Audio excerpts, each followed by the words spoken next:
Time and work is a super important topic. It is like the most important topic after time, speed, distance when it comes to arithmetic. So we'll give it its appropriate importance and due. We'll go through it properly. We'll solve a lot of questions from time and work. I'm doing like wow, 2 questions here there, but time and work I have a lot of questions because it is a very important topic and I want you to do well in it.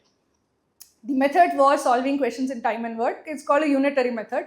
So the idea behind that is basically whenever you're given the efficiency or how much time people take to do a particular work, instead of looking at the work time that is being taken, you convert it into units of work. So for example, if I say that there is some work and say Ramesh takes 5 days to do it and say Suresh takes 4 days to do it. The way I actually solve this is I take 5 and 4, I take the LCM of it. I say that LCM of 5 and 4 is 20. So I say that let the work to be done is 20 units. Okay? If I say that this is 20 units, Ramesh takes 5 days to do 20 units. How many units does he do each day? So efficiency of Ramesh becomes 20 divided by 5, 4 units per day. What is Suresh's efficiency? 20 divided by 4, 5 units per day. Now if I tell you that they work together, how much time will they take? If they work together, you just add their efficiencies together, you get 9 units, 20 divided by 9, that is the number of days that will take. So basically somewhere between 2 to 3 days will be taken if they work together. So this is the basic idea of unitary method, that given time, take the LCM of time, say that that is the units of work that is there, say this is the units of work, convert the time into efficiency, then it becomes possible and easy for you to solve questions. Take the LCM of time, whenever if another value is given, say 6 days, then I'll take the LCM of 5, 4 and 6. So then I will say that multiplied by 3, consider 60 units. So by doing this, I am converting divided by 5, divided by 4, divided by 6 into easy to use integral units of work. So I get efficiency. When people work together, I can add up efficiency. If somebody works and somebody destroys the work, I can take negative efficiency.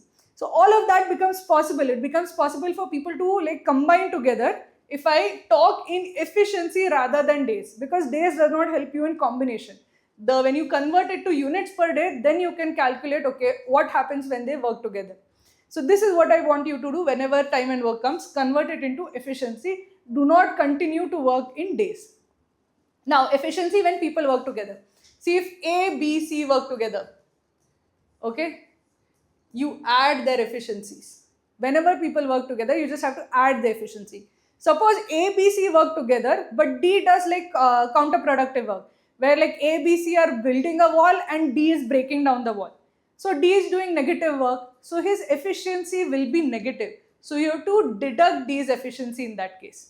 So when people work together productively, you add their efficiency. When somebody does destructive work, you deduct his efficiency. Another type of question that often comes is that people don't work together for the same amount of time. A does work for 10 days, B does work for 5 days, C does work for 4 days or whatever. So then you say that A does work for 10 days, then A does 10A work. B works for 5 days, B does 5B work. C works for 7 days, C does 7C work. And this will be together the work that is there. This together, 10A plus 5B plus 7C gives you the total work that has to be done. Equate it with the work, other information that is given, then you will get the number of days that is, or the total work that has to be done, whatever is the question asked, you will get it. So basically, whenever you are given that people work together, if they work for the same amount of time, you can multiply the time together to all of these elements. If they work for different amounts of time, multiply the time with the efficiency. Then you will get what work was done by each individual person. Then together you will get their like combined efficiency, you will get their total time taken or whatever is asked. So this is basically when people work together. Now suppose that they work together but not at the same time. Suppose first day A works. Okay, A works on first day, B works on second day, C works on third day. How do you actually deal with something like this? You still add there, okay? So you say that in 3-day block, A plus B plus C, in a 3-day block, this work is going to be done. So A plus B plus C work is done in a 3-day block. So if I say that the total work that has to be done is say 10 times this, in 3-day block A plus B plus C is happening. Suppose that the value of A, B, C are say 1, 2 and 3, and together there is 60 units of work to be done. So in 3 days 6 units is done.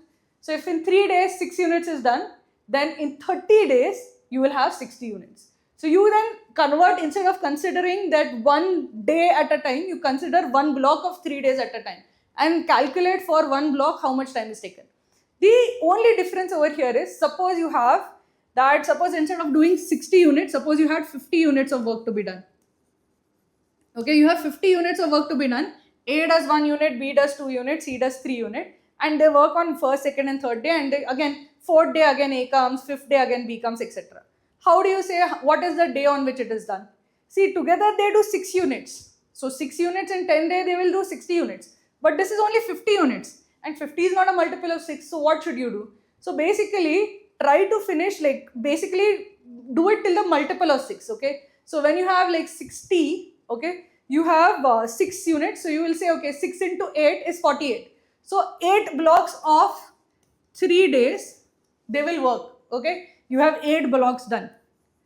Then how much work is that? After these 8 blocks, 48 units is done. Then on the 9th block, not full block is required. 9th block, that is after this is 24 days, on 25th day, A will do 1 unit of work, it will become 49. And on 26th day, B will do only 1 unit of work is remaining on 49 days. So B will do the remaining unit of work, and you hit the 50 units together. They can't do, if 50 units of work is there, they can't do 60 units of work, right? So what happens when blocks are there, when the amount of work is not a perfect multiple of a block, you split the blocks so that on the last block, you have to basically split and count individually. That on day 1 this happens, on day 2 this happens, on day 3 this happens. So that you do not overshoot a particular work that has to be done. This is the basic idea.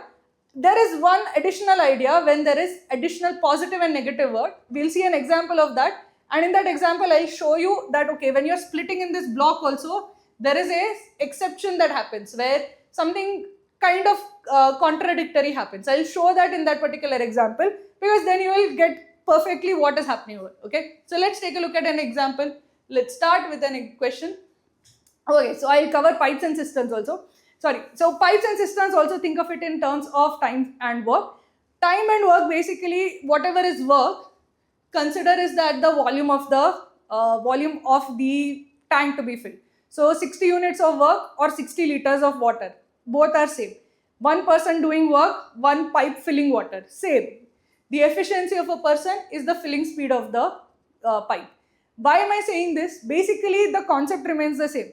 How you solve time and work, solve this pipes and cisterns, exactly same.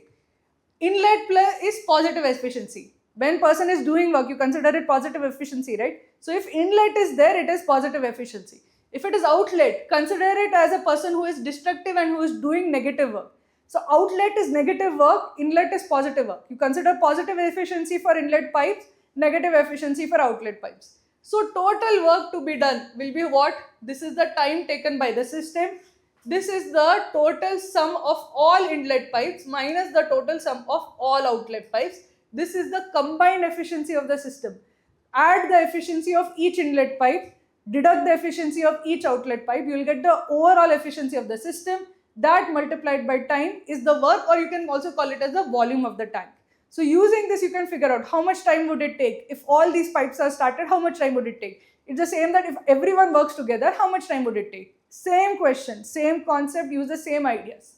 The only small difference is when pipes are at a height. This is exactly like when you say that A and B start working, C joins 5 days later. This is the exact same concept, because when say a pipe is at a height, an outlet pipe is at a height. Suppose your inlet pipe start at the same time, okay? But your outlet pipe is halfway up. If your outlet pipe is halfway up, it is not going to start at the same time as the inlet pipes. So for the first part of the system, first half volume, for the first half, B by 2, the efficiency of the system will be the inlet pipes only. Suppose there are 2 inlet pipes, I1 and I2. If I put it over here also, it doesn't matter because water is going to fall down. So it won't matter where the inlet pipe is. But outlet pipe, water has to rise to a level only, then it will flow out. So inlet pipes, wherever they are, it doesn't matter, they are always active. Unless specifically told that they have not been opened, they'll always be active. In this case, for the first half of the volume, the efficiency of the system will be the sum of the inlet pipes that are open. But for the second half of the volume, you will see that the half of the work is done, the second half of the work is done, the outlet pipe starts coming into play. So now the efficiency of the system for filling the second half of volume of the water will be the sum of the inlet pipes minus the outlet pipe. Because suddenly after water has risen to a particular level, the outlet pipe comes into play. Then it will matter what the outlet pipe, whether it is on or not. So this is the only time when the system, basically the outlet pipe doesn't come into play immediately. Only when water rises to a particular level will the outlet pipe come into play. So whenever you have questions like this, consider two parts. How much time does it take to fill half the tank? How much time does it take to fill the remaining half the tank? Because the speeds for both half is completely different. So you split it up into cases. Case 1, part 1. Part 2, what is the time? Part 1, what is the time? Add them up together, you get the overall time. So this is the basic idea. Solve it like you would solve time and work, and you will get the same result.